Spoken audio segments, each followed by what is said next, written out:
श्री कृष्णा श्री कृष्णा श्री कृष्णा श्री कृष्णा। गुरुर्ब्रह्मा गुरुर्विष्णु गुरुर्देवो महेश्वरः गुरु साक्षात् परम ब्रह्म तस्मै श्री गुरवे नमः। तस्मै श्री गुरवे नमः। मनु और शत्रुपा के दूसरे पुत्र प्रियव्रत, इनकी कथा हमने कल देखी। उनके जैसा कोई राजा ही नहीं हुआ था, बड़े आदर्श राजा।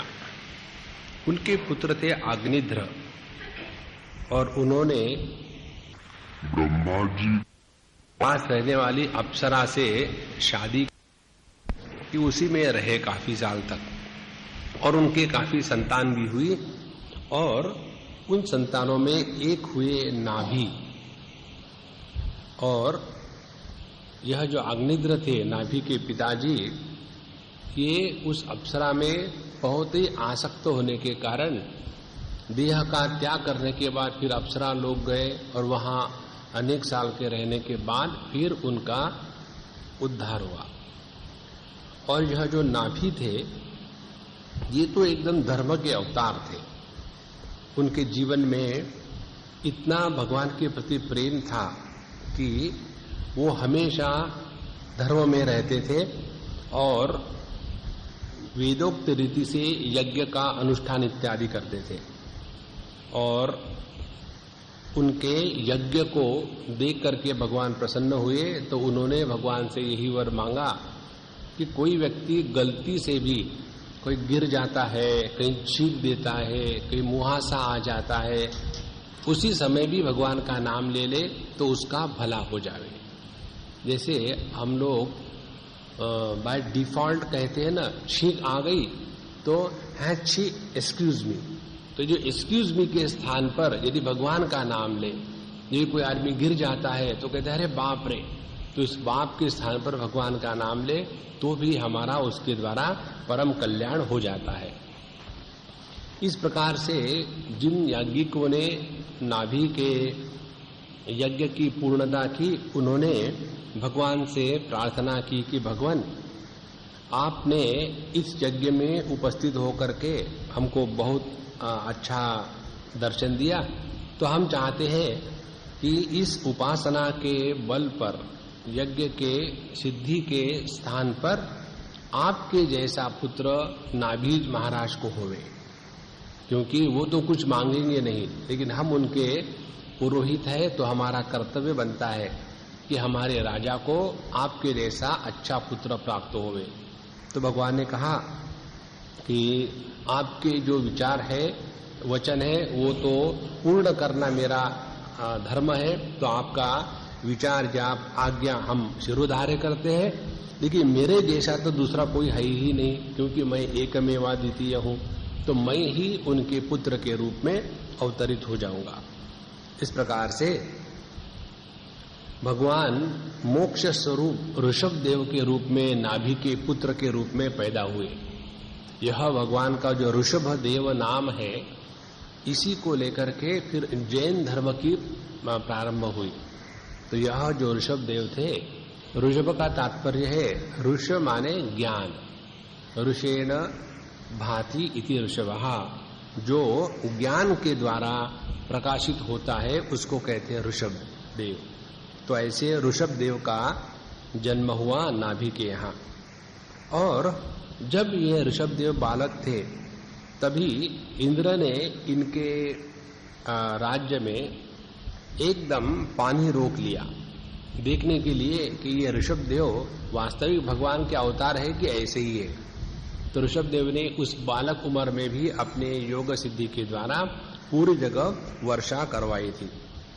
और ये जब देखा इंद्र ने कि यह वास्तविक योग्य व्यक्ति है, तो उन्होंने अपनी पुत्री जो थी जयंती, उसका विवाह ऋषभ देव के साथ कर दिया। इसमें ये बताया है एक सिद्धांत के रूप में, यदि हम अपनी कन्या को विवाहित करना चाहते हैं तो ऐसे लड़के के साथ उसकी शादी करें कि जो लायक हो, नालायक के साथ शादी नहीं करनी चाहिए। यदि ऐसा लड़का नहीं मिलता है तो चाहे वो लड़की जन्म भर कुंवारी रहे, लेकिन गलत आदमी के साथ अपने कन्या का विवाह नहीं करना चाहिए। उसमें क्षमता हो, उसमें पात्रता हो और वो भगवान का भक्त हो। इस प्रकार से उनका विवाह हो गया। और जब विवाह हो गया तो उसके पश्चात उनके अनेक संतान हुए और उन संतानों में सभी प्रकार के बच्चे पैदा हुए। अनेक कर्मकांडी बच्चे पैदा हुए। नव योगेश्वर का प्रसंग आएगा 11वें स्कंद में, तो जो नव योगेश्वर हैं वो भी पैदा हुए। उसी प्रकार से जो राज्य का अनुशासन कर सकते थे ऐसे क्षत्रिय वृत्ति के लोग भी पैदा हुए, और जो अर्थव्यवस्था रख सकते हैं ऐसे वैश्य वृत्ति के भी लोग बहुत पैदा हुए। उन्हीं में से एक पुत्र उनका हुआ जिसका नाम था भरत। और इस प्रकार से उन्होंने अपने सभी बच्चों को पाल पोस कर बड़ा किया और अपने सभी बच्चों को अपने प्रजा के समान उन्होंने पाला। अपनी प्रजा में और बच्चों में भेद नहीं रखा और सबको उन्होंने शिक्षा दी।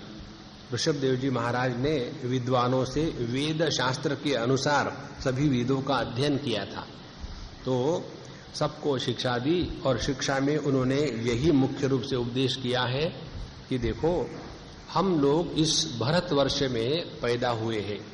पहले अपने हिंदुस्तान का नाम था अजनाभ वर्ष। ये अजनाभ वर्ष का नाम बाद में भारतवर्ष हो गया। इसका कारण उनके जो पुत्र थे भरत, उन्होंने राज्य किया और भरत के कारण इस देश को भारत कहते हैं। कई लोग कहते हैं कि शकुंतला और दुष्यंत इसके पुत्र जो थे भरत, उसके कारण उनका नाम, अपने देश का नाम भारत हुआ है, लेकिन वो गलत बात है। यहाँ भागवत में स्पष्ट लिखा है ऋषभदेव जी के पुत्र जो थे भरत, उन्हीं के कारण यह देश भारतवर्ष कहलाता है। तो इस भारतवर्ष में जन्म लेकर भी यदि हम केवल भोग में ही रहे तो जो हमारा जीवन है वो व्यर्थ हो रहा है, क्योंकि जो आहार, निद्रा, भय, मैथुनम, ये तो हमने अनेक योनियों में किया है। वही चीज हम यदि मनुष्य योनि में आकर भी करें और वो भी भारतवर्ष में जन्म लेकर के, तो हमने अपने जीवन को व्यर्थ गंवाया। इसीलिए जीवन में इंद्रियों को संयमित रखना है, विषय भोगों को मर्यादित करना है, और तब जाकर के अपने जीवन में सदाचार आता है। और ऐसा सदाचार जिसके जीवन में आया उसी का अंतःकरण शुद्ध होता है, और उसी शुद्ध अंतःकरण के द्वारा हम परमात्मा को पहचान सकते हैं। हमको हमारे पई मामा ने एक पुस्तक दी पढ़ने को, एक शिवपुरी बाबा की, तो उसमें उन्होंने साधना के क्रम में बहुत सुंदर सिंपल बात बताई। 12 वर्ष तक व्यक्ति को धर्म का जीवन जीना चाहिए। 12 वर्ष तक 12 वर्ष तक धर्म का जीवन जीने से क्या होगा? अंतःकरण शुद्ध होगा। उसके बाद 12 वर्ष तक हमने शास्त्रों का अध्ययन और अपने जीवन को भगवान के पूजा में लगाना चाहिए। उसके द्वारा हमारा अंतःकरण एकाग्र होगा। जब अंतःकरण शुद्ध और एकाग्र होगा तब जाकर के परमात्मा के दर्शन की क्षमता हम में आती है। अन्यथा एक कल्पना मात्र रह जाती है कि हम साधना कर रहे हैं। हड़बड़ाहट से कुछ नहीं होता, हर चीज को धीरे धीरे करना है। इस प्रकार से उन्होंने बताया कि हम अपने जीवन में बहुत अच्छी तरह से रहे, अंतःकरण को शुद्ध करें, और फिर ऐसा जो शुद्ध अंतःकरण है उसको वसुदेव कहते हैं। इसी शुद्ध अंतःकरण में भगवान का जो प्राकट्य है उसी प्राकट्य को कहते हैं वासुदेव। इस प्रकार से भगवान के प्रति हृदय में प्रीति, प्रेम, भक्ति उत्पन्न हो जाती है। उस प्रकार से धर्म का, भक्ति का उपदेश करके उन्होंने अपने जो ज्येष्ठ पुत्र थे भरत, उनको राज्य पर अभिषिक्त कर दिया, और हमेशा की तरह, सभी राजाओं की तरह फिर वो उपराम होकर के वहां से चले गए और अवधूत का जीवन जीने लगे। देखो, वर्णाश्रम व्यवस्था में वर्ण होते हैं ब्राह्मण, क्षत्रिय, वैश्य, शूद्र, और आश्रम होते हैं ब्रह्मचारी, गृहस्थ, वानप्रस्थ, सन्यासी। तो इन वर्णाश्रम अवस्था के परे जो जाते हैं उनको कहते अवधूत।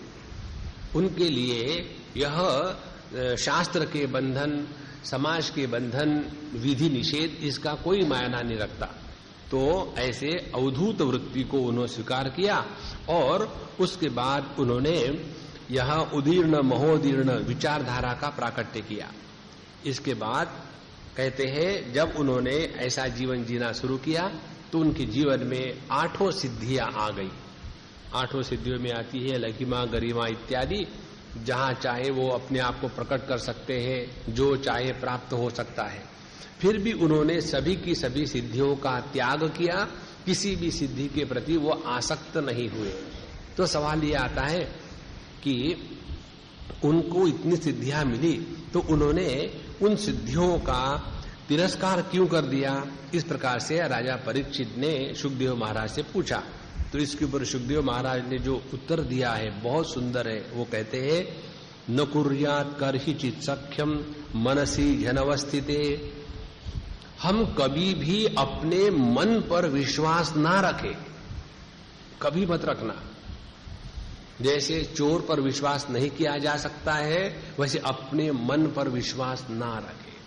कोई ये कल्पना करे कि अब मेरे मन में काम, क्रोध, लोभ नहीं आता है तो वो अपने आप को धोखा दे रहा है। अपने मन के साथ हमेशा जागरूकता से रहना है, नहीं तो यही मन हमारा सत्यानाश कर देगा। कहते हैं सद्विश्रंभा चिराचीर्ण चस्कंद तप ऐश्वरम। अनेक प्रकार के जो योगी तपस्वी हो गए, उन्होंने एक छोटी सी गलती करी। कौन सी गलती करी? कि अपने मन को अब तो मुझे सब कुछ समझ में आ गया, ऐसे करके मन को खुला छोड़ दिया। तो इसी मन ने फिर उनको नंगा नचाया है। इसीलिए अपने इस मन का कभी भी विश्वास नहीं करना चाहिए। और जो मन पर विश्वास करके चलेगा वो अपना सत्यानाश करेगा। ये जानते हुए ऋषभदेव महाराज के जीवन में सभी सिद्धियां आने के बाद भी उन्होंने किसी भी सिद्धि का प्रयोग नहीं किया। इसके बारे में हम आपको एक बात बताते हैं। हरिद्वार ऋषिकेश उस उत्तराखंड में एक बहुत बड़े संत हो गए। उनका नाम था काली कमली वाले बाबा, क्योंकि वो काली कंबल पहनते थे, उनका नाम वैसा ही हो गया। और उनका बहुत बड़े ट्रस्ट है, अनेक धर्मशालाएं हैं और जितने ट्रस्टी है सभी मारवाड़ी है और कलकत्ते में रहते हैं। तो उनकी कथा ऐसी बताते हैं कि एक जो कोई मारवाड़ी थे कलकत्ते के, उनके कोई पुत्र बच्चा नहीं था। तो ये गए हरिद्वार ऋषिकेश, वहां ये महात्मा जी थे और उन्होंने कहा कि भगवान हमको बच्चा नहीं है, कुछ करिए। अच्छा ठीक है, अगले साल मिठाई लेके आना। और उस समय दोनों की उम्र बड़ी हो चुकी थी, माने वो स्त्री का जो था रजस वो भी बंद हो गया था और पुरुष भी बूढ़ा हो गया था, 60-70 की उम्र का। फिर भी जब इस महात्मा के कहने से फिर उनको पुत्र हुआ, तो फिर अगले साल वो मिठाई उठाई लेके आए और उसके बाद उन्होंने कहा कि हम आपकी क्या सेवा करें। बोले मुझे तो कुछ नहीं चाहिए, लेकिन ये यहाँ लोगों को जाने आने में कष्ट होते, गंगा जी पार करने में, तो वहां एक पुल बना दो। उस समय वो लक्ष्मण झूला बना है। तो उसके बाद सभी के सभी लोग उनके पीछे लगने लग गए, चलो महात्मा जी बच्चे पैदा कर देते हैं। ये भागे वहां से, फिर किसी को नहीं मिले वो। इसीलिए जो व्यक्ति अपने मन पर विश्वास करेगा कहीं ना कहीं फंस जाता है। इसीलिए मन को हमेशा नियंत्रित रखना है, never take it for granted. उसके बाद ऋषभदेव जी ने ऐसा जीवन बिताया कि वो जंगलों में रहने लगे और वहीं के फल फूल खाने लगे और उन्होंने अपने मुख में पत्थर रख लिया ताकि बोलने का चक्कर नहीं। और ऐसे ही जाते जाते एक बार एक जंगल में आग लगी और वही उनका देह भस्म हो गया, लेकिन वो वहां से बाहर नहीं आए। इस प्रकार से ऋषभदेव जी महाराज ने अपने जीवन को परिपूर्णता से जिया। उनके जो पुत्र थे भरत, उनको राजा बनाया गया था और उनके राज्य में धर्म का वातावरण चारों तरफ स्वाभाविक था। और इसी ऋषभदेव नंदन भरत जी के नाम से ही अपना जो अजनाभ वर्ष भारत देश है उसका नाम भारत बना। उसके बाद उनके राज्य में चारों तरफ शांति थी, प्रसन्नता थी, किसी प्रकार के कोई कष्ट नहीं थे, राग द्वेष नहीं था। और ऐसे समय भरत महाराज अनेक प्रकार के यज्ञ के आयोजन करते थे और सभी को सुख शांति देने के लिए प्रयत्न करते थे। वहां एक प्रश्न उठाते हैं कि ये प्रश्न बहुत सुंदर है, उसका उत्तर भी अच्छा है। यज्ञ में आहुति डालते हैं यजमान के लिए ये पुरोहित, और आहुति डाली जाती है यजमान के लिए पुरोहित के द्वारा, और वो चली जाती है इंद्र को मिलने के लिए। आहुति इंद्र स्वीकार करते हैं। तो ऐसा क्यों होता है? तो उसके उत्तर में बताते हैं कि असल में ये है, आहुति डालने वाला भी भगवान है और आहुति का स्वीकार करने वाला भी भगवान है। ये तो केवल अपने मन की भ्रांति है कि हम कोई कर्म कर रहे हैं और हमको उस कर्म का फल मिलेगा या हमारे कर्म के द्वारा भगवान प्रसन्न होंगे। ऐसी बात नहीं है। भगवद गीता बताती है, भोक्तारम यज्ञ तपसा सर्वलोक महेश्वरम सुहृदम सर्वभूतानाम ज्ञात्वा माम शांति मृच्छति। सभी यज्ञ तपस्या का भोक्ता मैं ही हूं। इस प्रकार से सार्वत्म्य भाव से जो मुझे पहचानता है उसी को शांति मिलती है। इसीलिए जिस यज्ञ के द्वारा शांति नहीं होती वह यज्ञ अहंकार से प्रेरित होता है, और जिस यज्ञ के द्वारा शांति प्राप्त होती है उसमें कर्म करने वाला, कर्म के फल को लेने वाला केवल परमात्मा ही होता है। इस प्रकार से यज्ञ का स्वरूप परमात्मा को सब स्थानों पर, सब में पहचानने के लिए है। और यही बात आती है चौथे अध्याय में, जो हम लोग खाना खाने के पहले श्लोक कहते हैं, ब्रह्मार्पणम ब्रह्महवि ब्रह्माग्नौ ब्रह्मणाहुतम ब्रह्मैव तेन गंतव्यम ब्रह्म कर्म समाधिना। उसमें कहते हैं अर्पणम माने चम्मच, जिस चम्मच से हम घी डालते हैं अग्नि में वो भी परमात्मा है। ब्रह्मार्पणम ब्रह्महवि ही, जो बाकी के हविष द्रव्य डालते हैं वो भी परमात्मा है। जो डालने की क्रिया है वो भी परमात्मा है, जो डाल रहा है वो भी परमात्मा है, जिस अग्नि में डाला गया वो भी परमात्मा ब्रह्म है। इस प्रकार से ब्रह्म कर्म समाधिना, जिसके बुद्धि में ये समझ में आया है कि सभी का सभी भगवान में हो रहा है और इसमें परमात्मा के सिवा दूसरा कुछ है ही नहीं, ऐसी जिसकी समाधि लग गई है वही जीवन को योग्य प्रकार से जी रहा है। यह यज्ञ का स्वरूप भागवत में बताया है। इसके पश्चात भरत महाराज ने भी अनेक साल तक राज्य किया और फिर अपना राज्य अपने बच्चों को सौंप दिया। देखो हमने आपको बताया है ना, हर एक राजा के चरित्र का ये एक अविभाज्य बिंदु है। स्वयं होकर के चले जाओ, फिर आपको दुख नहीं होगा। तो उन्होंने अपने राज्य को अपने पुत्र को सौंप दिया और गंडकी नदी जो नेपाल में है वहां चले गए तपस्या करने के लिए, और वहां रह करके भगवान की उपासना, नित्य नियम से उनकी स्नान संध्या पूजा पोथी और भगवान का नाम, वेदों का पठन, इस प्रकार से उनका नियमित जीवन शुरू हो गया। लेकिन वहां एक दिन की बात है, ऐसा हुआ कि जब वो ये सब कुछ कर रहे थे उनके पास ही नदी के किनारे एक हिरनी थी जो गर्भवती थी, और उसी समय किसी शेर ने जोर से आवाज किया तो वो इतनी घबरा गई, घबरा करके वो नदी को पार करके चली गई कूद के, और उसी समय उसके पेट का गर्भ स्रवित हो गया और वो बच्चा पैदा हुआ और पानी में गिरा। तो इस भरत महाराज ने देखा कि अरे रे बच्चा मर जाएगा, और इसीलिए उन्होंने जाकर के उस नदी में से बच्चे को निकाल करके उसको बड़ा किया, पालन पोषण किया। काम तो किया था सद्गुण से प्रेरित होकर के। ये बहुत महत्व की बात है, समझ लेना। कभी भी गुणों के चक्कर में फंसना नहीं चाहिए। हमारी दृष्टि होनी चाहिए हम 3 गुणों के परे चले जावे। ये गुणों का स्वभाव ऐसा है, कभी सत्व होगा तो सत्व को एकदम वो रजस हो जाएगा, रजस होगा तो रजस का तमस होगा। इसीलिए इनसे बच के रहना है। कैसे होता है, तो उन्होंने अच्छा खासा उस हिरण के बच्चे को बचाया। सत्व गुण का कार्य, सबका भला करना चाहिए, बहुत बढ़िया बात है।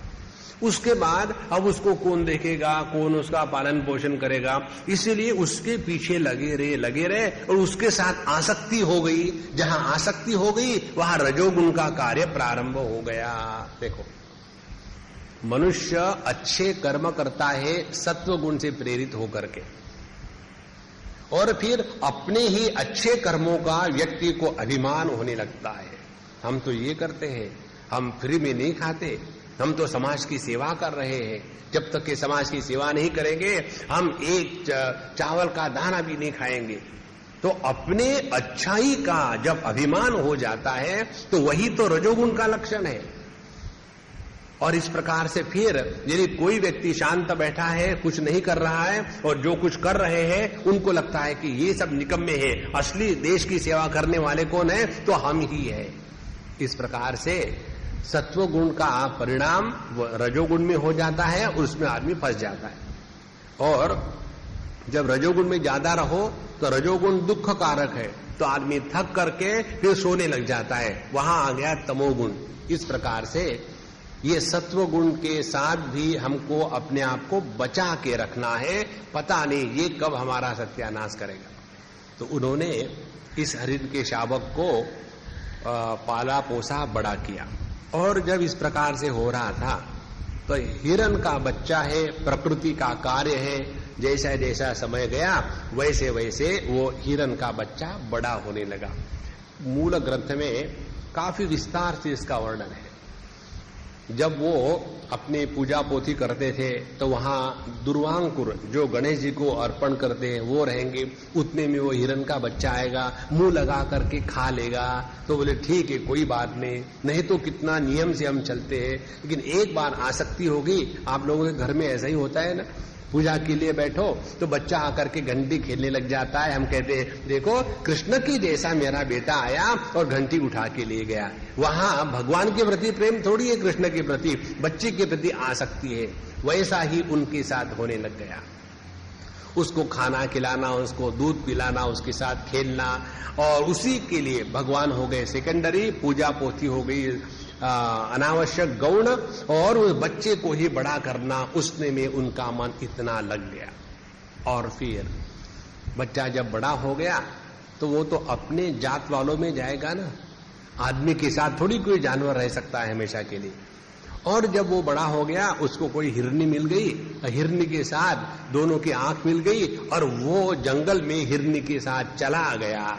जब वो चला गया तो ये भरत महाराज को बड़ा दुख होने लगा कि देखो मेरा बेटा अब कहाँ होगा, जंगल में अकेला चला गया है, कोई शेर तो उसको नहीं मार देगा, उसकी देखभाल कौन करेगा, मैं जब था तब तो उसको देखता था, अब उसको कौन देखेगा। माने इस दुनिया में देखने वाले भगवान थोड़ी है, हम ही तो हैं। देखो ये जब तक अपने दिमाग में बात है ना, हम अपने बच्चों को देख करके बड़ा करते हैं, इससे बढ़कर के मूर्खता और कोई नहीं है। इसके बारे में हम आपको एक बात बताते हैं। श्रीमद् भागवत महापुराण के अनेक टीकाकार हुए हैं, उसमें श्रीधर महाराज सबसे बड़े टीकाकार माने जाते हैं। उनके जीवन की कथा है। विजयनगर का राज्य था, वहां ये श्रीधर एक छोटे बच्चे थे और एकदम बेवकूफी की पराकाष्ठा। तो वहां के जो मंत्री थे उन्होंने कहा कि भगवान का अनुग्रह हो, भगवान की उपासना करें तो किसका भी उद्धार हो सकता है। तो राजा ने कहा क्या इस बच्चे का भी? उस समय ये श्रीधर बच्चे, अब उनकी मां ने कहा था बेटा जाकर के तेल ले आओ। पहले जमाने में तेल तेली के यहां से लाते थे, तो वो ले गए बर्तन, और बर्तन में तेल आया और बचा रहा। अब क्या करे, किसमें ले तेल? उसने अपना जूता खोला, जूते में तेल ले लिया। तो एक हाथ में बर्तन में तेल, दूसरे हाथ में जूते में तेल, और ऐसा वो घर जा रहा। तो राजा ने कहा क्या ऐसे बेवकूफ का भी भला हो सकता है? बोले हाँ हो सकता है। बोले दिखाओ। तो उसको बुलाया। बुलाने के बाद कहा देखो तुम फिक्र मत करो, तुम्हारे माँ बाप की जिम्मेदारी राजा पर है और तुम ऐसे ऐसी उपासना करो। और वो उपासना में लग गए और इतनी जबरदस्त उनकी उपासना हुई एकाग्रता से। और एक बार वो भगवान के मंदिर में भगवान के सामने बैठे हुए थे और ध्यान में बैठे। उसी समय ऊपर से एक छोटा चिड़िया का अंडा नीचे गिरा फूटा और उसमें से चिड़िया का बच्चा निकला छोटा सा, और मुंह खोल करके उस समय उन्होंने सोचा अब इसका पालन कौन करेगा, भगवान सबका पालन इसका कौन करेगा। उतने में 2 मक्खियां झगड़ा कर रही थी, और आपने देखा मक्खियां जब झगड़ा करती है कैसे झगड़ा करती है, मक्खियां झगड़ा कर रही थी और इस बच्चे का मुंह खुला था, झगड़ा करते करते दोनों इसके मुंह के अंदर में जाके लैंड हो गई, उनने मुंह बंद कर लिया, उसको खाना मिल गया। तब उनको पता चला कि इस जगत में सबका पालन पोषण करने वाला परमात्मा है, हम तो केवल निमित्त मात्र होते हैं। जिन बच्चों के माँ बाप नहीं होते क्या वो बड़े नहीं होते हैं? हमको ये ऐसे लगता है कि हम बड़े 30 मार खाए, तो यही है आसक्ति का लक्षण। तो हमारे भरत महाराज को भी ऐसे ही लगा कि अब ये हिरण का बच्चा चला गया है, अब इसके बेचारे का क्या होगा, और इसी प्रकार से वो दिन रात उसी की चिंता चिंतन में करते रहे। और एक समय ऐसा आया कि उसी हिरण के बच्चे के चिंतन में ही उन्होंने अपने देह का त्याग कर दिया, और अगला जो उनका जन्म हुआ वो हुआ हिरण का।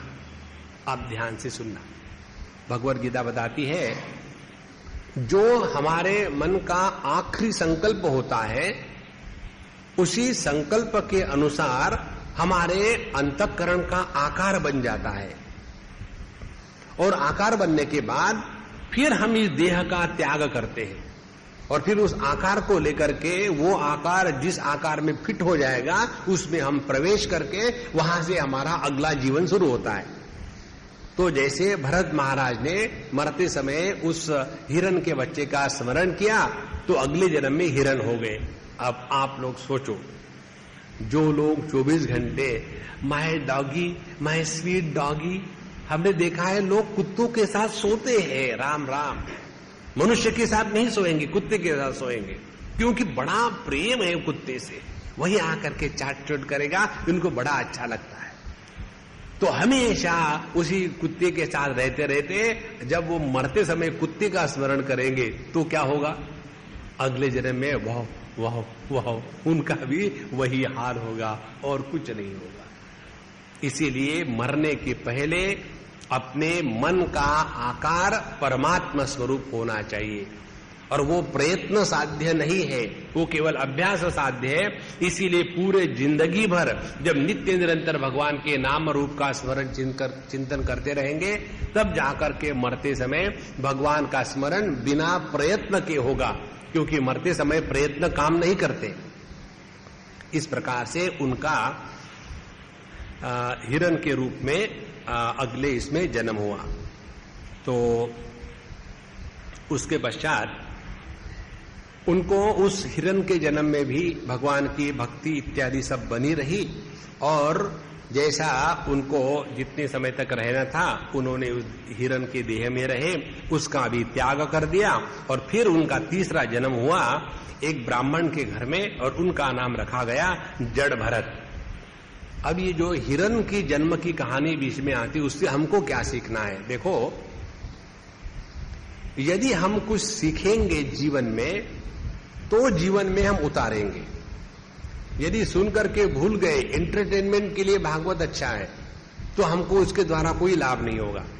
इससे 2 बातें हमको सीखनी है। पहली बात यह है, आसक्ति के कारण भरत के जैसे श्रेष्ठ भगवान के भक्त पूजा अर्चा करने वाले वो भी निम्न योनि को प्राप्त हो सकते हैं आसक्ति के कारण, और इसीलिए अपने हृदय से आसक्ति को निकाल डालो। किसी के साथ इतना नजदीक नहीं जाना है कि दूर होते समय दुख हो गए, और किसी से इतना दूर नहीं भागना है कि जितना दूर भागोगे उतना वो आपके हृदय में रहेगा।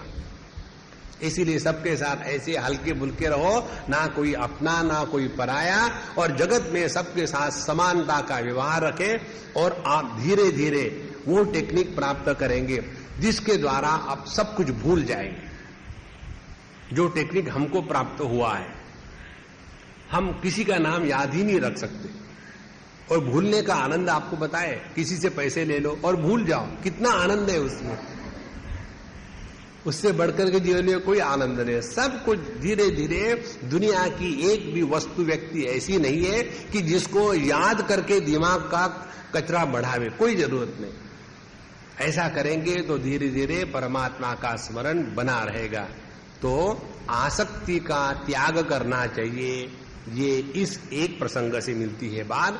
दूसरी बात, जब वो हिरण के जन्म में पैदा हुए, वहां भी उन्होंने जो पहले जन्म में भगवान की आराधना भक्ति करी थी वो नाश नहीं हुई थी। इसीलिए जो भगवान के भक्त है, भगवान का नामस्मरण इत्यादि करते हैं, उनकी जो साधना की प्रक्रिया है वो नष्ट नहीं होती, वो जारी रहती है। 6वें अध्याय में भी आता है कि जिस प्रकार से हमने पिछले जन्म में अपनी साधना आधी छोड़ करके मर गए थे, वहीं से फिर इस जन्म में हमारी साधना आगे चलती रहती है। और इसीलिए ये कभी मन में नहीं लाना है कि इस जन्म में हमको भगवान नहीं मिले तो क्या, कोई बात नहीं, अगला जन्म है। तो अपने मन की हिम्मत को नहीं छोड़ना है, क्योंकि भगवान का लिया हुआ नाम और करी हुई साधना कभी व्यर्थ नहीं जाती। उसके बाद उनका जो जड़ भरत के रूप में जन्म हुआ और उनके पिताजी ने 2 शादियां करी थी और दूसरे पत्नी से उनको बच्चे हुए थे 2-4। और वो जो सौतेले भाई थे, बहन थे, सभी के सभी इस जड़ भरत को बड़ा परेशान करते थे। कहते थे कि तुम बेवकूफ हो, तुमको समझ में नहीं आता, तुम इस दुनिया में रहने के लायक नहीं हो। हम लोग ये सोचते हैं कि जो दुनिया में जो क्रूर शब्द है उसका उच्चारण नहीं करना चाहिए, लेकिन बताने के लिए हम बताते हैं कि जो चालू है उसको तो हम कहते हैं कि देखो हमारा बच्चा बड़ा होशियार है, क्योंकि वो चालू है, किसी भी जगह से निकल जाएगा। असल में जो भगवान का भक्त है वो दुनिया के प्रति कभी आसक्त नहीं हो सकता। तो ये जड़ भरत जी इस प्रकार से थे, एकदम सरल स्वभाव के, और वो इतने बुद्धू के जैसे रहते थे कि उनके पिताजी ने उनका यज्ञोपवीत करा और जब उनको गायत्री मंत्र की दीक्षा दी तो वो कभी गायत्री मंत्र सीख ही नहीं सके। तो अल्टीमेटली उनके पिताजी ने कहा था ये तो मूर्ख है, छोड़ दो, और ये मस्त हो गए, मुझे यही तो चाहिए था। और ना किसी से कुछ लेना ना कुछ देना, और अपने मस्ती में रहते थे। जिसको भगवान के नाम की मस्ती चढ़ गई है वो जगत के नाम रूप में कभी आसक्त नहीं होती। इस प्रकार से उनको जो मिला वो खा लेते, नहीं दिया तो कोई बात नहीं।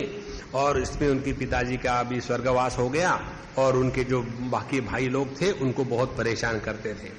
और कभी खेतों में, कभी कहीं उनको जैसा लगाया काम में लगा देते थे। एक बार ये मस्त संड मुसंड मस्ती में घूम रहे थे। एक बार की बात है कि कुछ डाकुओं ने इनको पकड़ा, इसलिए कि उन्होंने जिस पशु का बलि देने के लिए पशु को पकड़ा था तो पशु भाग गया। उन्होंने सोचा कि इसी को पकड़ के बलि दे दे। ये इनको ले गए, लेकर के खूब नहलाया धुलाया, खूब बढ़िया किया। तो उन्होंने ये नहीं कहा कि क्यों कर रहे हो या थैंक यू, कुछ नहीं करते, करो, शरीर आपका है। ये सब होने के बाद फिर उनको बलि देने के लिए देवी के सामने ले आए। तब भी ये नहीं कहा कि मुझे क्यों मारते हो, मारना है मारो, शांत एकदम। उस समय देवी स्वयं प्रकट होकर के उन सभी डाकुओं का नाश कर देती है कि ब्रह्मनिष्ठ पुरुष का अपमान कभी भी भगवान सहन नहीं कर सकते। तो इस प्रकार से जो महापुरुष होते हैं, साधु संत होते हैं, वो हमारे डेफिनेशन के अनुसार जगत में नहीं रहते। हम लोगों को साधु संतों की पहचान क्यों नहीं होती मालूम है? इसलिए नहीं होती कि हमने एक पिक्चर बना लिया है साधु संतों का कि साधु संत इतनी लंबी दाढ़ी होनी चाहिए, ऐसा उनका मेकअप होना चाहिए, उन्होंने ऐसे ऐसे ही खाना चाहिए। यदि वो सिगरेट पीते हैं तो साधु बाबा कैसे हो, यदि वो मांस मच्छी खाएंगे तो बाबा जी कैसे हो। तो हमने एक ऐसा कुछ नक्शा बना के रखा है। अपने नक्शा में जो फिट होगा वो साधु संत है और जो नहीं फिट होगा वो खराब है। और इसी के कारण हम साधु संतों को नहीं पहचान सकते। तो यहां किसी भी साधु संतों का जब अपमान होता है तो उसको कभी भी क्षमा नहीं मिलती। इस प्रकार से जड़ भरत जी का वर्णन आगे बताते हैं कि जब उनका इतना मान सम्मान करके उनको नहलाया धुलाया था, तब उनके मन में डाकुओं के प्रति ना तो आदर बुद्धि निर्माण हुई, और जब उनको मारने का समय आया तब उनके प्रति ना तो द्वेष बुद्धि निर्माण हुई। देखो, पूरी साधना का जो सार है, निचोड़ है, वो किसमें है? समत्वम योग उच्चते। चाहे आप कर्म मार्ग ले लो, चाहे योग मार्ग ले लो, चाहे भक्ति मार्ग ले लो, चाहे ज्ञान मार्ग ले लो, सभी मार्गों का अंतिम लक्ष्य यही है कि हमारे अंतःकरण में किसी भी प्रकार का राग द्वेष और विषम भाव न होवे, और इसी समता को प्राप्त करने के लिए ही साधना है। और निर्दोषम ही समम ब्रह्म तस्मात् ते ब्रह्मणि स्थिताः। और परमात्मा क्या है? परमात्मा भी समोहम सर्वभूतेषु न मे द्वेषोस्ति न प्रियः। तो हमारे जीवन में साधना का जो लक्ष्य है वो समत्व को लाना है, और ये समत्व की सिद्धि जड़ भरत जी के जीवन में आ गई थी, और इसीलिए उनके जीवन में किसी भी प्रकार का मान अपमान, किसी भी प्रकार का लाभ हानि, इसका कोई मायना ही नहीं रखते थे। भगवद गीता के 6वें अध्याय में बताते हैं परमात्मा की प्राप्ति किसको कहते हैं। उसमें बताते हैं जितात्मनः प्रशांतस्य परमात्मा समाहितः शीतोष्ण सुख दुखेषु तथा मानापमानयोः। जीवन में शीत उष्ण सुख दुख ये जो द्वंद्व है, इसके द्वारा जो प्रभावित नहीं होता और मान अपमान के द्वारा जिसकी शांति में भंग नहीं होता, वो प्रशांत रहता है, ऐसे को परमात्मा मिल चुके हैं। देखो कितनी सरल बात है। ये कहीं नहीं लिखा है कि किस प्रकार से मेकअप है, वेदर फुल स्टॉप या रेलवे लाइन खड़ी है या इलेक्ट्रिक के खंभे खड़े, उससे कोई फर्क नहीं पड़ता। चाहे आप तुलसी माला पहनो या आप रुद्राक्ष की माला पहनो या वैजयंती माला पहनो, उससे कोई फर्क नहीं पड़ता। फर्क पड़ता है अपने हृदय में सबके प्रति स्वाभाविक प्रेम है या नहीं। स्वाभाविक प्रेम और अस्वाभाविक प्रेम, इसका फर्क क्या है? हमारा अपने देह के प्रति स्वाभाविक प्रेम है। हम ऐसा नहीं कहते ये बायां हाथ गंदा काम करता है इससे प्रेम नहीं, दाहिना हाथ खाना खिलाता है इसलिए प्रेम नहीं। सबके प्रति स्वाभाविक प्रेम है। लेकिन जो दुनिया के लोग हैं उनके साथ हमारा कृत्रिम प्रेम होता है। अपना बच्चा है तो वो गंदगी करेगा तो भी कितना शैतान है बेटा, आ जाओ। और दूसरे का बच्चा कितना भी होशियार हो फिर भी उसने पड़पड़ा करके पैरट के जैसा बना दिया है, क्योंकि उसके प्रति प्रेम नहीं है। इसीलिए जब स्वाभाविक प्रेम हृदय में जागृत हो जाता है तब कोई अपना नहीं, कोई पराया नहीं। इस प्रकार से जड़ भरत जी के जीवन पर किसी की भी क्रिया का, किसी भी मान अपमान का कोई प्रभाव नहीं पड़ता था। और एक बार ऐसा हुआ, ऐसी कहानी आती है किसी दूसरे स्थान पर, जिस हिरण को जड़ भरत जी महाराज ने पिछले जन्म में बहुत प्यार करके बड़ा किया था, तो उस हिरण को तो सत्संग प्राप्त हुआ, उसके कारण उसके जो अनेक जन्म होने वाले थे वो जन्म तो कैंसिल हो गए, और फिर वो एक राजा के रूप में पैदा हुआ, और वही राजा थे रहुगण राजा। और ये रहुगण राजा एक बार कपिल देव भगवान के पास सत्संग करने के लिए जा रहे थे। उनके मन में सत्संग के प्रति बहुत प्रेम था, तो पालकी में बैठ करके जा रहे हैं, और पालकी को उठा करके 4 कहार जो होते हैं वो ले जा रहे थे। उसमें से एक बीमार पड़ा, तो उसके स्थान पर किसको लेना है, तो ये महाराज मस्त पड़े हुए थे, इनको जबर से उठाया, चलो काम करो, पड़े रहते हो, राजा की पालकी ले जाना है। उन्होंने कभी किसी को ना कहा ही नहीं, ले ली कंधे पर पालकी।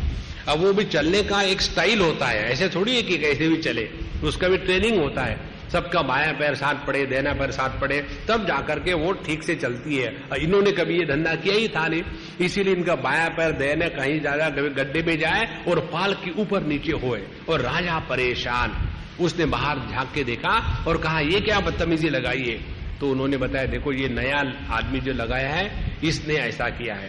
तो राजा ने उनको बहुत डांटा और डांट करके कहा कि तुम इतने धष्ट पुष्ट हो और खा करके खूब मोटे तगड़े हो गए।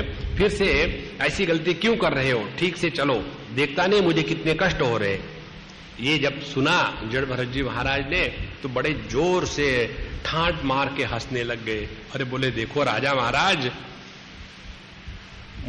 मैं तुमको कैरी नहीं कर रहा हूं, क्योंकि फिर उन्होंने सीधा वेदांत का विषय लिया।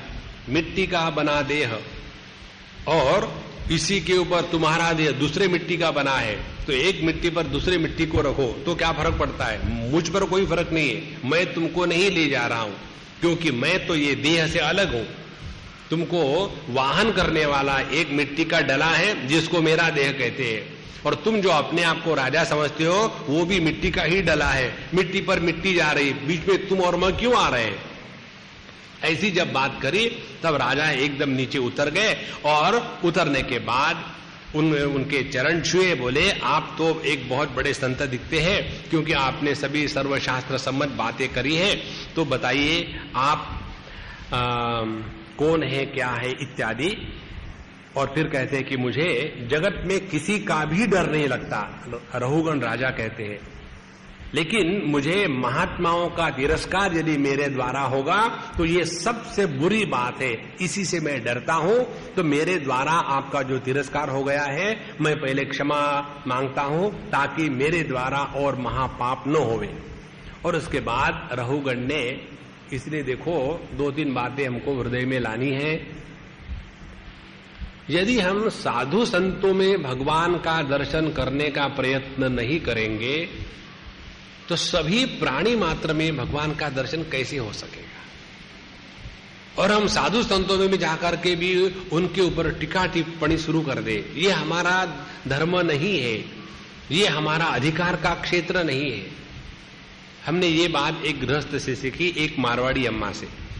हम एक बार उनके साथ कार में जा रहे थे और किसी पेड़ के नीचे 2-4 बाबा जी लाल पीले कपड़े पहने हुए चाय पी रहे थे, बीड़ी फूक रहे थे। तो इस अम्मा ने गाड़ी में से ऐसा झुक करके नमस्कार किया। तो उस समय हम जवान थे, बेवकूफ थे, जवानी में बेवकूफी बहुत ज्यादा होती है। तो हमने कहा अम्मा किसको नमस्कार कर रहे हो, ये तो बीड़ी फूकने वाले बैरागी बने हुए हैं, चोर उचक के कोई भी कपड़ा पहन ले, ऐसे थोड़ी कोई बाबा जी होता है। क्योंकि हमको अभिमान था, हम उपनिषद जानते हैं, वेद जानते हैं, भगवत गीता जानते हैं, ब्रह्मसूत्र जानते हैं।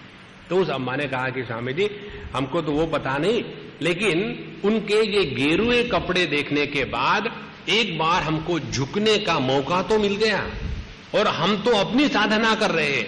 देखो कितने श्रेष्ठ विचार है।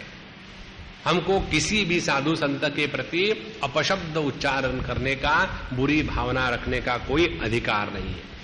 तो किसी महात्मा का तिरस्कार अपने द्वारा न हो। उसके बाद रहुगण राजा ने प्रश्न किया कि आप कहते हैं आपके ऊपर कोई बोझा नहीं है, ये कैसे हो सकता। फिर वो उदाहरण देते हैं, जैसे एक किसी बर्तन में पानी रखा जाए और वो पानी को अग्नि के द्वारा गर्म किया जाए, तो पानी गर्म होता है, उस गर्म पानी में चावल डालो तो चावल पक जाते हैं। तो माने वो बर्तन में रहने वाले पानी पर बर्तन का प्रभाव जरूर पड़ता है। उसी प्रकार से इस देह में रहने वाला जो आत्मा है, इस देह पर यदि वस्तुओं का बोझा पड़े तो उसका तो बोझा आत्मा पर भी पड़ना चाहिए ना, नहीं कैसे। जैसे बर्तन को लगाया हुआ जो अग्नि है उसका प्रभाव बर्तन में रहने वाले पानी पर पड़ता है, उसी प्रकार से देह में रहने वाले आत्मा पर, देह पर जो बोझा है इस पालकी का, उसका बोझा तो आत्मा पर पड़ना चाहिए। तो ऐसा तो होना चाहिए, लेकिन आप तो कहते हैं कि आपको किसका भार आपके ऊपर है ही नहीं, तो ये किस प्रकार से है। तो फिर रहुगण राजा को भरत जी महाराज बहुत ही सुंदर उपदेश देते हैं, हम शॉर्ट में बताएंगे। वो कहते देखो, धरती है मिट्टी, मिट्टी से बने हैं देह, पैर मिट्टी के बने, घुटने मिट्टी के बने, अपने ऊपर के पैर मिट्टी के बने, कमर मिट्टी की बनी, देह मिट्टी का बना, पूरा का पूरा देह मिट्टी का है। ये जो पालकी है वो भी मिट्टी की ही बनी है, तुम्हारा जो देह है वो भी मिट्टी का बना है। और मिट्टी के ऊपर में मिट्टी डालो तो किसको किसका बोझा होगा? जैसे समुद्र में पानी गहरा होता है तो जो नीचे का पानी है, क्या उस नीचे के पानी पर ऊपर के पानी का वजन बढ़ता है? क्या नहीं बढ़ता, क्योंकि पानी ही पानी है। उसी प्रकार से मेरा देह, तुम्हारा देह सब मिट्टी का ही मिट्टी का है, तो किसका किस पर देह वजन बढ़ेगा? और जहां तक के वजन का सवाल है, वजन का सवाल मुझ पर इसलिए नहीं हो सकता क्योंकि मैं अपने आप को कभी भी इस मिट्टी के रूप में स्वीकार नहीं करता। देखो, तुमने तो अपने आप को राजा मान लिया है, तो मान लो, मेरे से काम करवाना तो करवा लो, मुझे कोई आपत्ति नहीं, लेकिन तत्व ये है। इस प्रकार से उनका बहुत बढ़िया वार्तालाप होता रहा और फिर उन्होंने ये संपूर्ण सृष्टि का वर्णन किया। सृष्टि क्या है? और उसमें अंतिम में जाकर के यही बताया कि जो वस्तु नित्य परिवर्तनशील होती है वह मिथ्या है, वो अपना स्वरूप नहीं है। अब देखो, अपने अगल बगल का जो गांव रहता है, शहर रहता है, वो हमेशा बदल रहा है। आप किसी स्थान पर चले जाओ 10, 15, 20 साल के बाद तो कितना बदल जाता है। उसी प्रकार से हमारा जो देह है वो भी बदल रहा है क्षण क्षण में। उसी प्रकार के हमारी जो प्रायोरिटीज थी, बचपन में प्रायोरिटीज क्या थी कि हम खेलेंगे, कूदेंगे और मौज करेंगे। जैसे जैसे उम्र बढ़ती है तो प्रायोरिटी बदल जाती है, व्यक्ति का स्वभाव बदलता है। पहले हम बड़े गुस्सा करते थे, अब जरा गुस्सा कम हो गया। इस प्रकार से सभी की सभी चीजें बदल रही है, लेकिन इस सभी बदलों के पीछे एक जो नित्य तत्व है वो ज्यों का त्यों है और वही अपनी असलियत है। उसके तरफ जिसका ध्यान गया वो तो फिर ये जगत क्या करना है, इसको बारे में दिमाग खराब मत करो।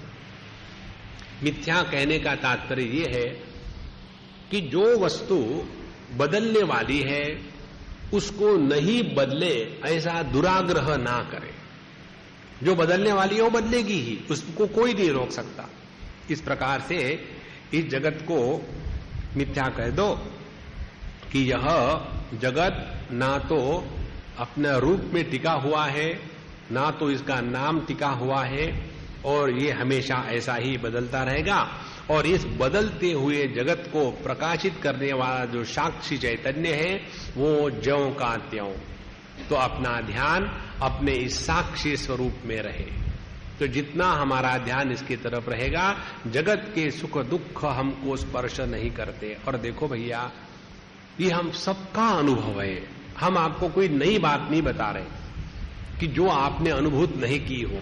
जैसे जब हमारा ये स्थूल देह के साथ तादात्म्य शून्य हो जाता है स्वप्न में और सुषुप्ति में, तो जागृत अवस्था के सुख दुख लाभ हानि हमको कहां स्पर्श करते हैं? नहीं करते स्पर्श। तो ये जो स्थूल जगत के लाभ हानि इत्यादि है वो कहां से प्रारंभ होते हैं? वो प्रारंभ होते हैं स्थूल देह के साथ तादात्म्य करने के बाद।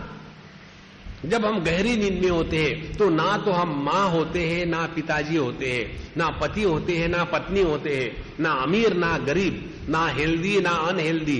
ये सभी जो देह के धर्म है ये हमको स्पर्श नहीं करते, और इसके अभाव में भी हमको अपने अभाव का कभी अनुभव नहीं आता।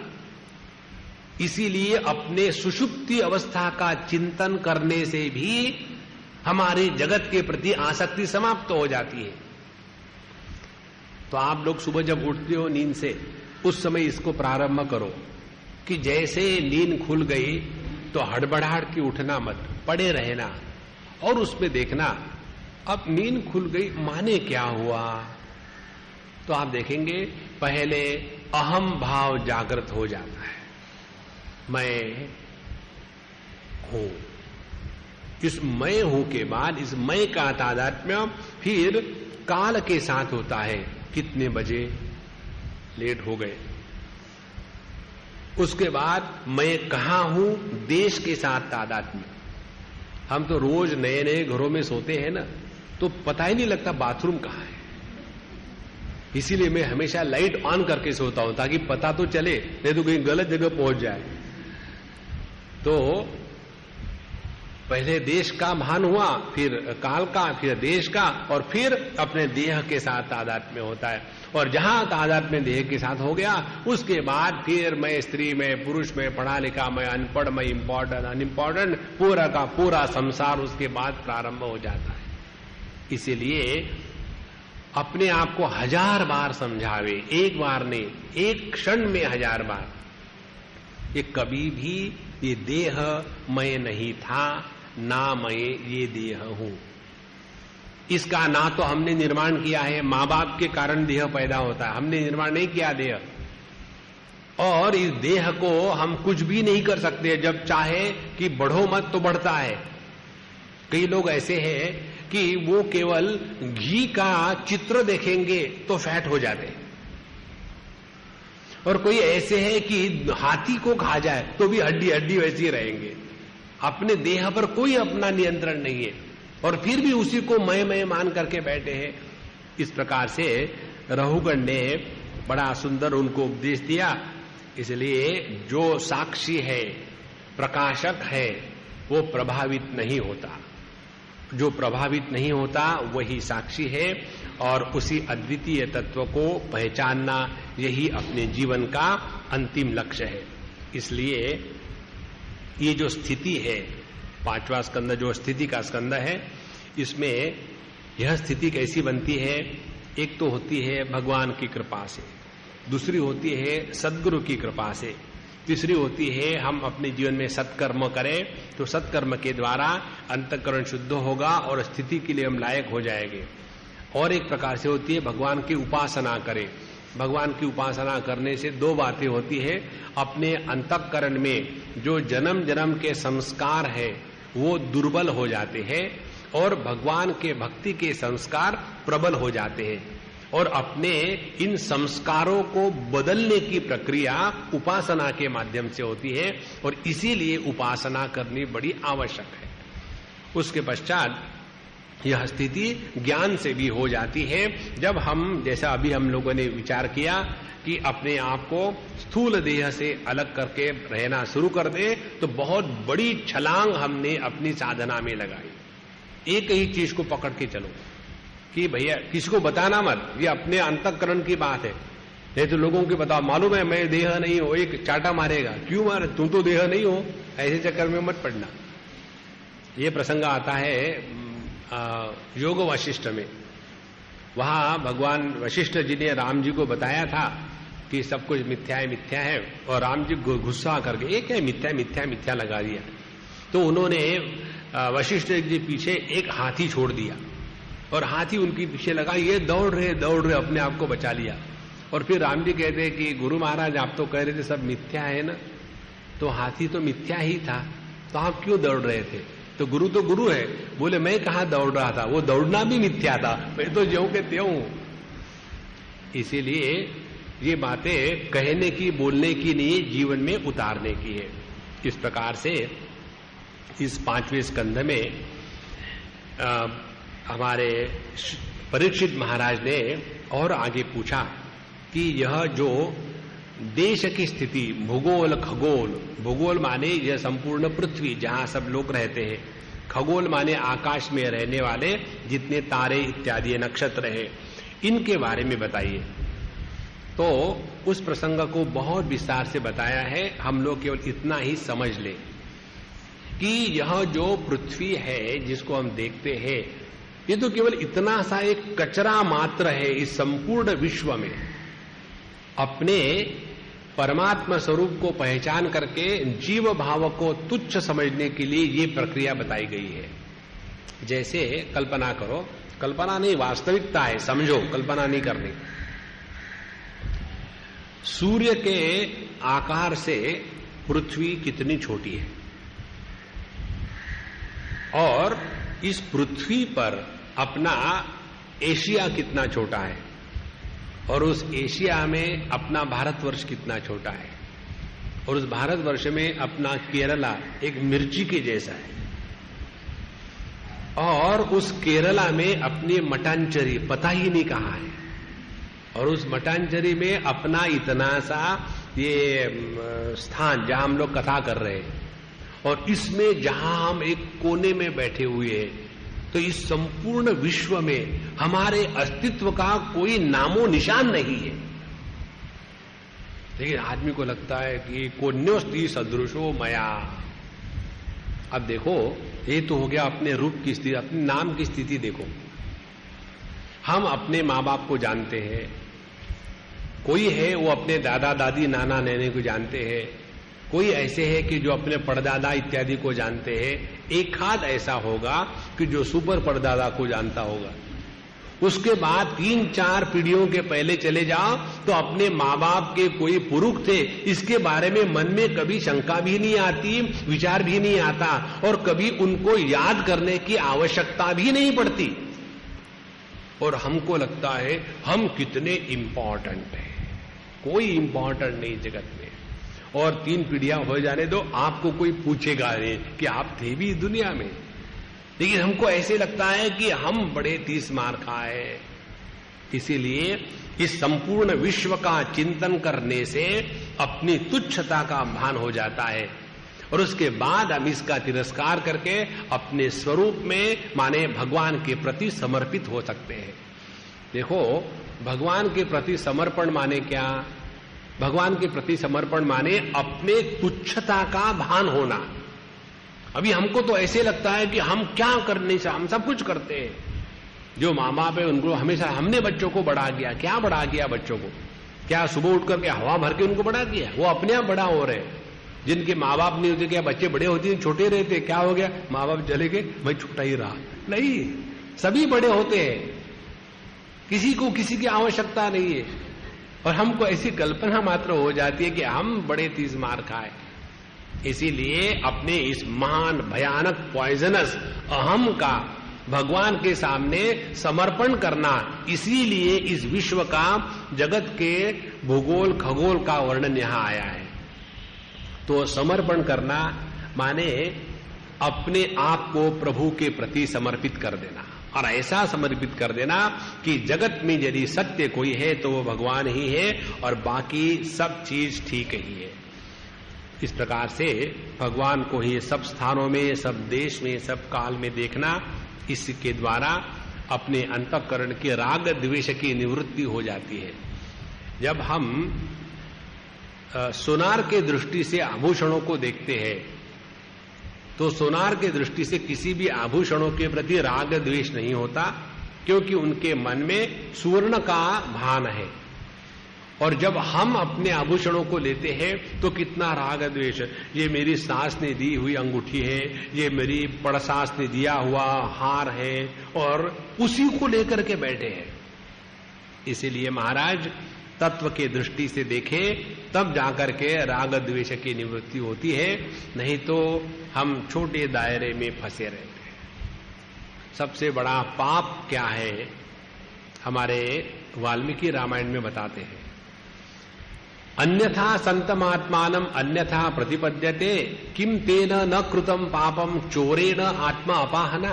वहां प्रश्न पूछते हैं, हम है सच्चिदानंद परब्रह्म परमात्मा, लेकिन अपने आप को इस परिच्छिन्न देह मन बुद्धि के साथ तादात्म्य करके छोटा मोटा और गरीब श्रीमंत पापी पुण्यात्मा स्वीकार करते हैं।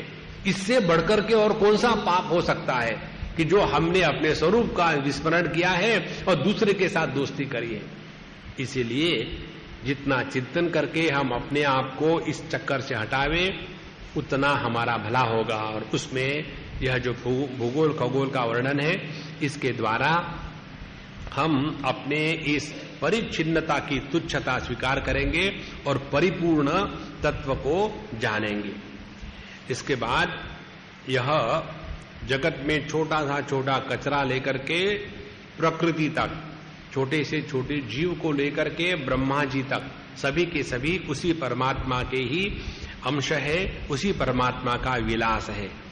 और जब ये बात समझ में आ जाती है तो स्त्री पुरुष, इंडियन नॉन इंडियन, ये सभी के सभी जो भेद हमारे मन में कष्ट निर्माण करते हैं वो हमेशा के लिए समाप्त हो जाएंगे। हमने कई अम्माओं को देखा है, उनके दिमाग में ये बात ऐसी फिट भरी हुई है कि स्त्रियों पर बड़ा अत्याचार होता है, और उसका कारण पुरुष है। उसका कारण पुरुष नहीं है, उसका कारण अपनी बेवकूफी है, पुरुष नहीं है। हम क्यों अपने आप को इतना जलील समझे? हम में भी वही परमात्मा है, लेकिन हम ही अपने आप को दुखी मानना शुरू करेंगे तो लोग क्या करेंगे? इसीलिए अपने आप को तुच्छ मत लेखो। तुच्छ हम लेखते इसलिए क्योंकि हमने अपने आप को देह मान लिया है। एक बार एक साधक एक मां के पास गया और उन्होंने कहा कि देखो मुझे बड़ा दुख हो रहा है। बोले क्यों दुख क्यों हो रहा? किसी ने कुछ कहा क्या? बोले मैं ट्रेन से जा रहा था तो एक आदमी सोया और उसने अपने लात से मुझे नीचे ढकेल दिया, तो मुझे बड़ा गुस्सा आया। लेकिन मैं बाबा जी था, बाबा जी को गुस्सा नहीं करना चाहिए, इसलिए मैं वहां बैठा रहा। उसने बहुत मुझे लात से मारा तो मुझे दुख हुआ, मैं क्या करूं? तो बोले तुम ऐसे स्थान पर बैठे थे कि तुमको दुख ही होना है। यदि कोई व्यक्ति कूड़े के पिटारे में जाके बैठे और उसके ऊपर कूड़ा पड़े तो लोगों को थोड़ी दोष देने हैं, हम क्यों वहां जाके बैठे? उसी प्रकार से जब हम अपने आप को स्त्री देह मानते हैं तो आपको दुख जरूर होगा। इससे निकल करके अपने स्वरूप को पहचानो बाबा, यही सत्संग का तात्पर्य है। इसके पश्चात इन्होंने जो वर्णन किया है भूगोल का, खगोल का, अब वो सबका सब तो हम नहीं बता पाएंगे, इतना बता देते हैं कि अपने देश का जो हम लोग ये करते हैं संकल्प, उसमें आता है कि भारतवर्षे भारतखंडे जम्बूद्वीपे, तो ये बातें क्या है? जम्बूद्वीप भारतवर्ष माने पूर्ण पृथ्वी, और उस पूर्ण पृथ्वी में जो अपना भारत देश है कन्याकुमारी से लेकर के हिमालय तक के, उसको कहते हैं भारत खंड। और इस भारत खंड की विशेषता ये है कि यहाँ सगुण साकार रूप की भगवान की पूजा होती है और यही गंगा जी का आविर्भाव होता है, और यहाँ सभी भगवान की स्थूल रूप में पूजा होती है। यही इस भारतवर्ष की विशेषता है। इसके बाद खगोल का चिंतन आता है कि कैसे कैसे नक्षत्रों की गति है, सूर्य की गति है, शनि शुक्र बुध गुरु इत्यादि किस प्रकार से भ्रमण करते हैं और कितने समय में कौन सा ग्रह कहाँ जाता है, ये पूरा विस्तार से आया है। और इन सभी ग्रहों का मनुष्य के जीवन पर प्रभाव होता है, ये भी बताया है। ये सब बताने का तात्पर्य किस लिए है? तात्पर्य इसलिए कि जिसके द्वारा हमारे अंतःकरण की शुद्धि हो जाए। जितना हमारा अंतःकरण शुद्ध होगा उतना हम जगत से विरक्त हो जाएंगे, और जितना जगत से विरक्त होगे उतना प्रभु में आसक्त होगे। हमको जगत की आसक्ति मिटा करके प्रभु में आसक्त होना है, यही इस सभी प्रसंग का मूल तात्पर्य है।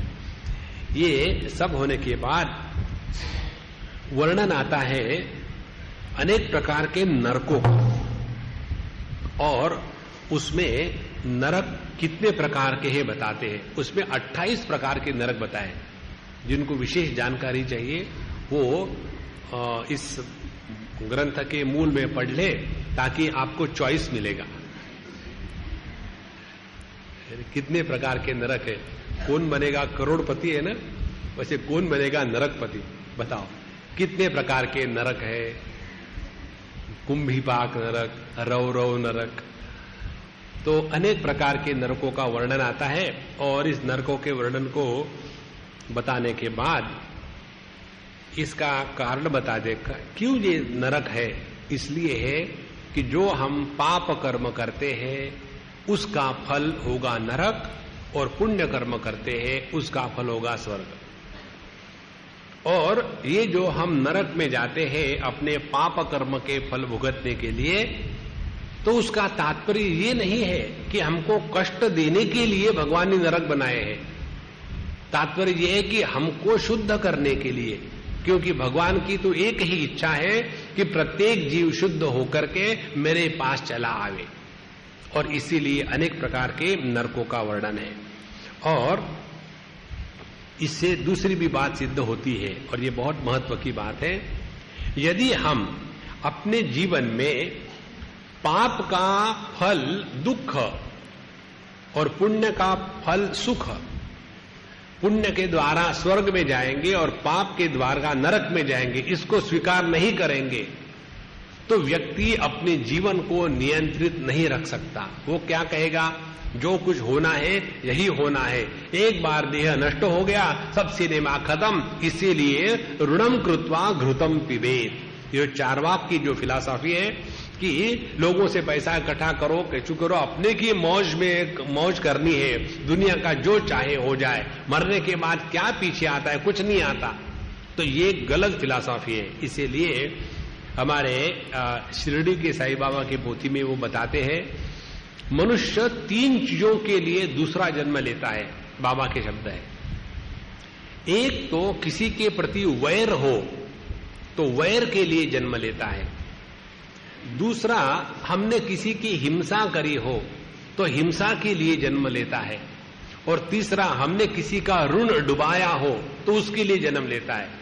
इसीलिए जिन जिन लोगों को ऐसे बच्चे पैदा होते हैं कि जो माँ बाप के पैसे को लूट के फूंक देते हैं, तो समझ लेना ये पिछले जन्म के कोई दावेदार था, ये इस जन्म में आया और एक एक पैसा वसूल कर रहा है, दूसरा कुछ नहीं है उसका मतलब। इसीलिए ये सभी के सभी जो वर्णन आते हैं स्वर्ग नरक के, ये इसलिए है कि जिसके द्वारा हमारा जीवन धार्मिक बने, अभी तक जो कुछ हुआ है उसको हम अपनी जिम्मेदारी के रूप में स्वीकार करें और अपने आगे के जीवन को सुधारने के लिए यह पुनर्जन्म, स्वर्ग नरक इत्यादि का वर्णन आता है। देखो, इस सब को हम आपको एक ढांचे में बताएंगे। साधारण मनुष्य का स्वभाव कैसा है कि हम अपने जीवन के सुख दुख के लिए, विशेष करके दुख के लिए, दूसरों को बदनाम करने में एक्सपर्ट है। यदि मैं पत्नी हूं तो मेरे दुख का कारण पति मात्र, यदि मैं पति हूं तो मेरे दुख का कारण पत्नी मात्र, यदि मैं मां बाप हूं तो दुख का कारण बच्चे मात्र, यदि मैं शिष्य हूं तो दुख का कारण गुरु मात्र। देखो, सरल सरल बात है। इसीलिए इस चक्कर से जब तक हम अपने आप को नहीं हटाएंगे तब तक के हमारा ध्यान अपने पर नहीं जाएगा। आध्यात्मिक साधना लोगों को सुधारने के लिए नहीं होती, ये अपने को सुधारने के लिए होती है। तो अपने को सुधारना है तो पहली बात क्या करनी पड़ेगी, ध्यान अपने तरफ आ जाए। अपने तरफ ध्यान कब आएगा, जब हम अपने जीवन के सुख दुख के लिए स्वयं को जिम्मेदार रखते हैं, दूसरे को नहीं। तो अपने आप को कैसे जिम्मेदार रखें कि जो हमने पिछले जन्म में अच्छे बुरे कर्म किए थे उसी के फलस्वरूप इस जन्म में हमको सुख दुख प्राप्त हो रहे हैं। एक बात जरा ध्यान से सुनना, हमको पूर्व जन्म के सुख पाप कर्म के द्वारा या पुण्य कर्म के द्वारा इस जन्म में पैसा, पत्नी, बच्चे, घरदार ये नहीं मिलता। ये कई लोगों की गलत भ्रांति है। हमको इस जन्म में जो पुण्य और पाप कर्मों के द्वारा मिलता है वो होता है सुख और दुख। क्योंकि बहुत बड़ी धन दौलत होने के बाद भी आदमी दुखी देखे जाते हैं और कुछ नहीं होते हुए भी आदमी सुखी देखे जाते हैं। इसीलिए पाप पुण्य का जो फल है ये इस दुनिया की धन दौलत मिलना नहीं मिलना उसमें नहीं है, उसका फल होता है सुख और दुख की प्राप्ति जीवन में। तो यदि हम अपने जीवन के सुख दुख को लेकर के दूसरों को बदनाम करना बंद कर दें तो हम अंतर्मुखी हो गए। और दूसरी बात, यदि इस जीवन में जो हम जी रहे हैं इसी के द्वारा हमारा अगला जीवन बनने वाला है, इसको आप स्वीकार कर लो, तो इसी जीवन में हम ऐसे जिएंगे ताकि अगला जीवन सुंदर बने। और ऐसे जीने की प्रक्रिया को कहते हैं हम धर्म के अनुसार आचरण करेंगे। देखो, तो जिस व्यक्ति का आचरण धर्म के अनुसार है उसका अगला जन्म सुधर गया, और जिसने इस जन्म के सुख दुख के लिए दूसरों को बदनाम नहीं किया उसका ये जन्म सुधर गया। ऐसा करके हम अपने अंतःकरण को शुद्ध पवित्र करके भगवान के चरणों में अर्पण कर दे और इसी के द्वारा परमात्मा की प्राप्ति होती है। इस प्रकार से जब इन सभी भयानक नरकों का वर्णन सुना, उसमें बड़ा सुंदर वर्णन आता है।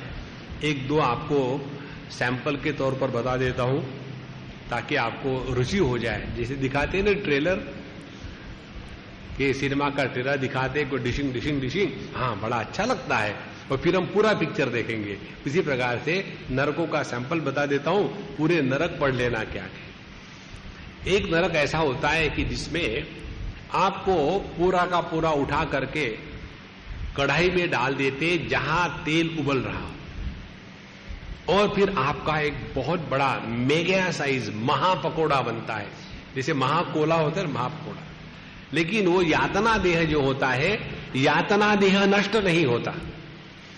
तो इस यातना देह में आप सब दुख भोगत रहे, फिर उसको ला करके टेबल पर रखेंगे, और फिर उसको खाने के लिए सभी वल्चर्स जो होते हैं, गीदड़, वो आकर के आपको नोच नोच करके खाएंगे, और फिर भी आप मरेंगे नहीं, वो केवल दुख भोगेंगे। और फिर एक नरक का आपका ट्रीटमेंट पूरा हो गया, जैसे आयुर्वेद में करते हैं ना, वहां एक बिस्तर पर आपको सुला दिया, फिर ऊपर से गर्म पानी, गर्म तेल, फिर तड़का, और सुन लगा लगा करके कहते देखो आयुर्वेद के द्वारा देह शुद्ध होता है, पता नहीं, पहले तो उसको रगड़ करके नष्ट कर देते। और फिर वहां से निकले, फिर दूसरा नरक आया, जहां नरक में चारों तरफ आग लगी हुई है, और उसमें फिर आपको रोस्टिंग किया जाता है, कबाब के जैसा है। देखो इसको ठीक से बनाए कि नहीं, चारों। इस प्रकार से भयानक नरकों का वर्णन सुनने के पश्चात हमारे परीक्षित जी महाराज ने कहा कि भगवान, इसको सुनकर के मुझे डर लग रहा है। ये बताइए कि जिन व्यक्तियों ने पाप किया है, क्या उन लोगों को इस नरक से बाईपास होने का कोई मार्ग है कि नहीं, कि हमको वहां जाना ही पड़ेगा?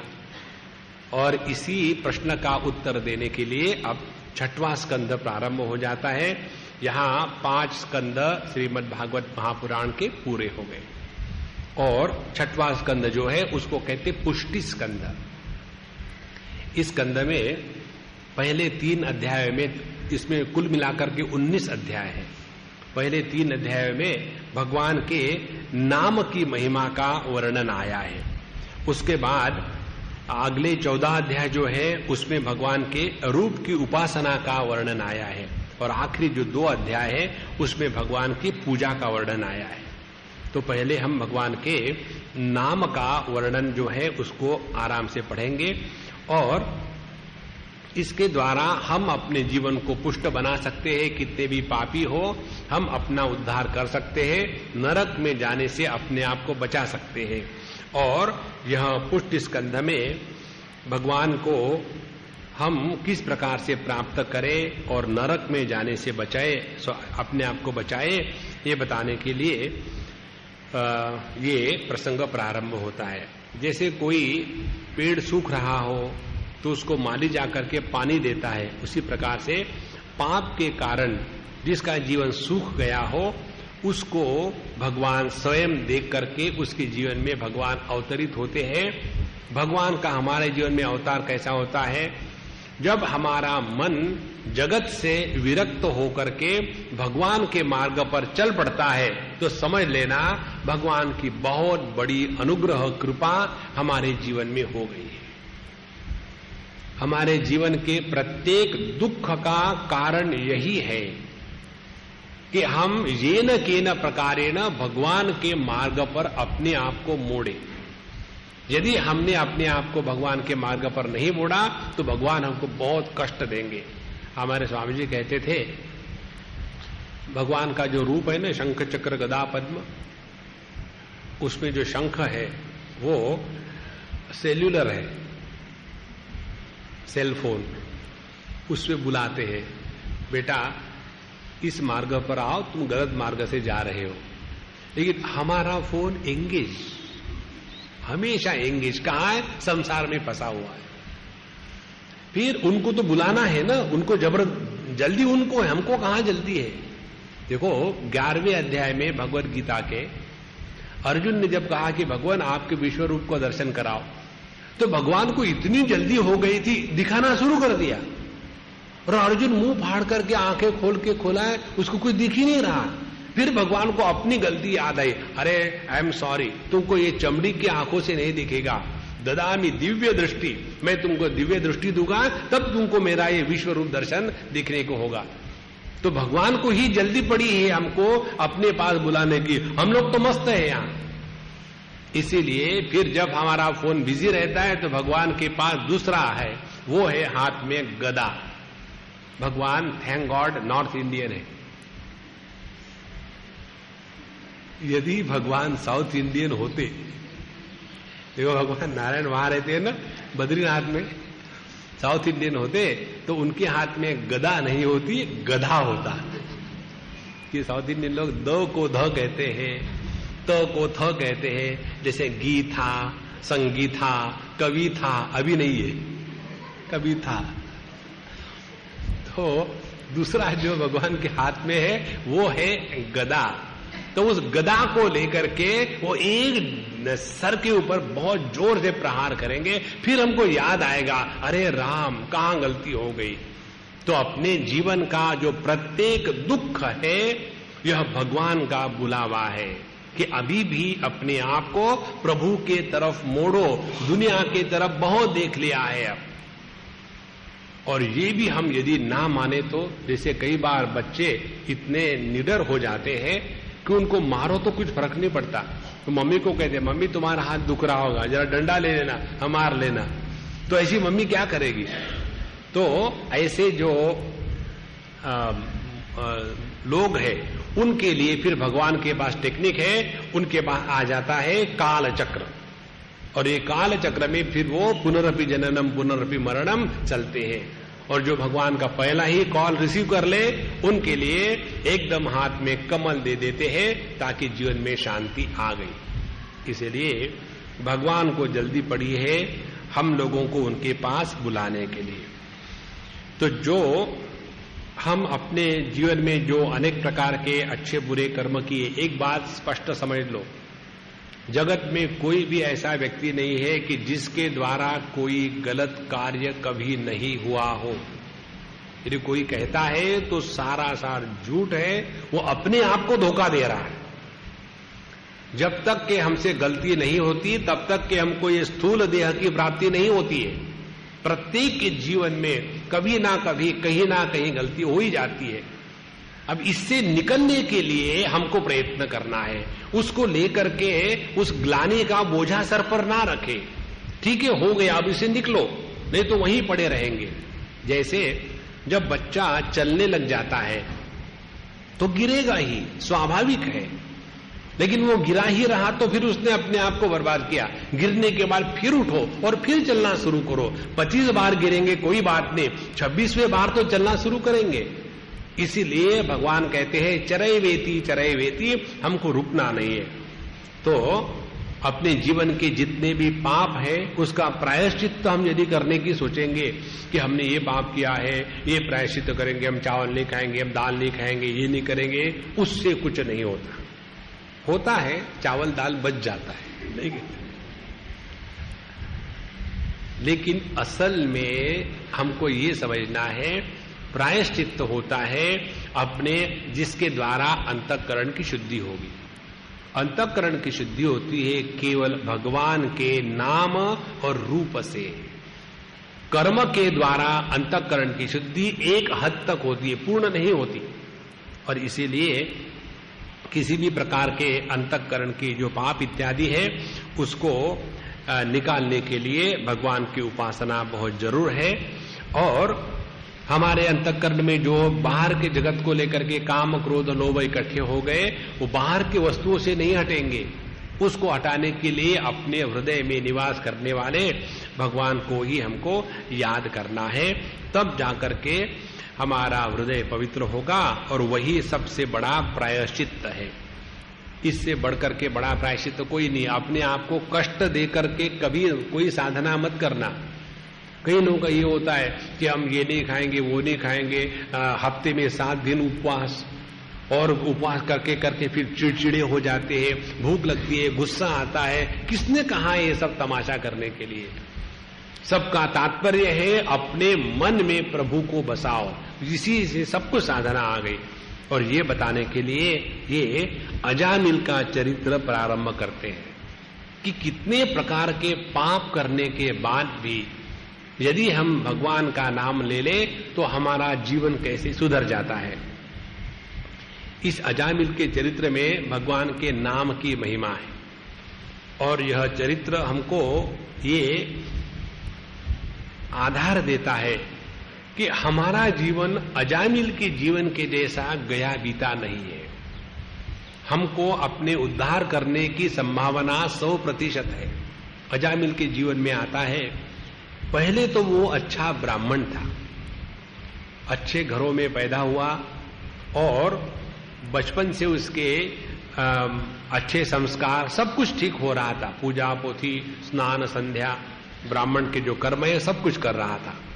एक दिन उसके पिताजी ने उसको कहा कि बेटा जंगल में जाओ और ये पत्ते ले आना, ये दुर्वा ले आना, ये फूल ले आना, क्योंकि पूजा के लिए आवश्यक है। और ये चले गए जंगल में और जंगल से जब वापस आ रहे थे तो उन्होंने देखा एक कोई वेश्या के साथ कोई एक आदमी रास्ते पर ही भोग की प्रक्रिया शुरू कर रहा था। तो इस लड़के ने, जवान लड़के ने केवल उसको देखा मात्र, कुछ किया नहीं, देखा मात्र। देखने के बाद उसके मन पर इतना जबरदस्त प्रभाव पड़ा कि धीरे धीरे उसने सब कुछ जितनी अपनी पूजा पोथी थी सब छोड़ दिया और फिर उसी वेश्या के पीछे लग गया और लग करके उसके साथ शादी करी, बच्चे पैदा हुए और जो नहीं करना चाहिए था वो कर दिया। किसी को मारना, लूटना, क्योंकि उस वेश्या को वो प्रसन्न करना चाहता था। ऐसा करते करते करते उसको 7, 8, 10 बच्चे हो गए और उन बच्चों का पालन करना, अपनी पत्नी को रखना, जो पत्नी क्या वेश्या ही थी, उसी में उसका पूरा जीवन चलता गया। और ये कितने दिन तक उसने किया, इसका ये कुकर्म करने में उसने 1 नहीं 2 नहीं 80 साल बिताए। देखो, और उस सब में एक अच्छी बात उसके द्वारा गलती से हो गई। और गलती से कौन सी बात हो गई? उसने अपना जो सबसे छोटा बेटा था उसका नाम नारायण रख दिया था, क्योंकि ब्राह्मण के घर में पैदा हुआ था और नाम ढूंढने हैं तो इंटरनेट नहीं था उस समय, इसीलिए अपने जो भगवान के नाम घर में होते नाम रख दिए, तो उसका नाम नारायण रख दिया। और जब व्यक्ति का मरने का समय आता है ना, ध्यान से सुनना, उस समय हमारे सभी प्रयत्न शिथिल हो जाते हैं। प्रयत्न के द्वारा कुछ नहीं कर सकते। उस समय काम क्या आता है कि जो बात स्वाभाविक हो रही हो वही काम में आती है। और इसीलिए जब इस अजामिल का मृत्यु का समय आया तो उस समय उसने बहुत भयानक दृश्य देखा कि भैंसे के ऊपर बैठ करके भयानक रूप वाले यमराज के दूत आए हैं और वो दूत आकर के उन्होंने फांसा फेंका और इसके गले में डाला। ये सूक्ष्म देह को स्थूल देह से अलग करने की प्रक्रिया है। और ऐसा बताते हैं कि जब व्यक्ति अपने स्थूल देह का तादाद में छोड़ करके इस देह से प्रयाण करता है उस समय कितना कष्ट होता है, उसका उदाहरण बताते हैं कि यदि एक आध ऊंट को या हाथी को सुई की आंख में से खींच करके निकाले बाहर तो उसको कितना कष्ट होगा।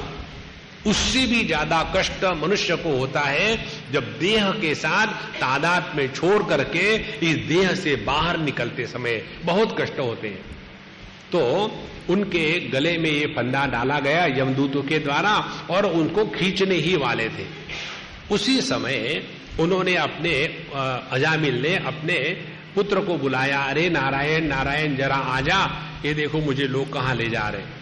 तो जहां उन्होंने पूछा नारायण नारायण मेरे पास आ जाओ, तो उसी समय वहां भगवान के पार्षद प्रकट हो गए और उन्होंने उस यमपाश को काट डाला।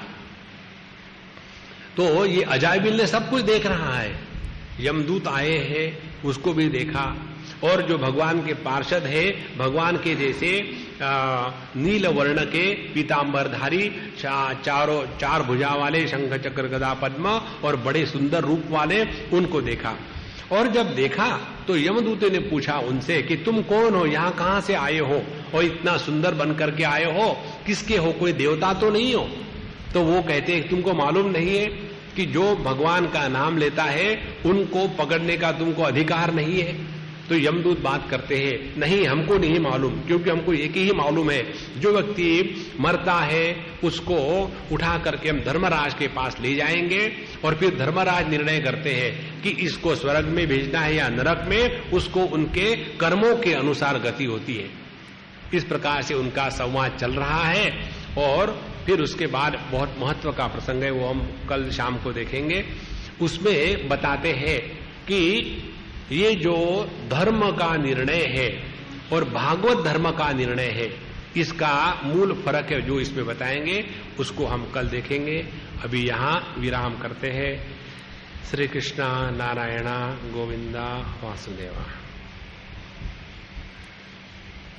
ओम पूर्णमदः पूर्णमिदं पूर्णात् पूर्णमुदच्यते पूर्णस्य पूर्णमादाय पूर्णमेवावशिष्यते।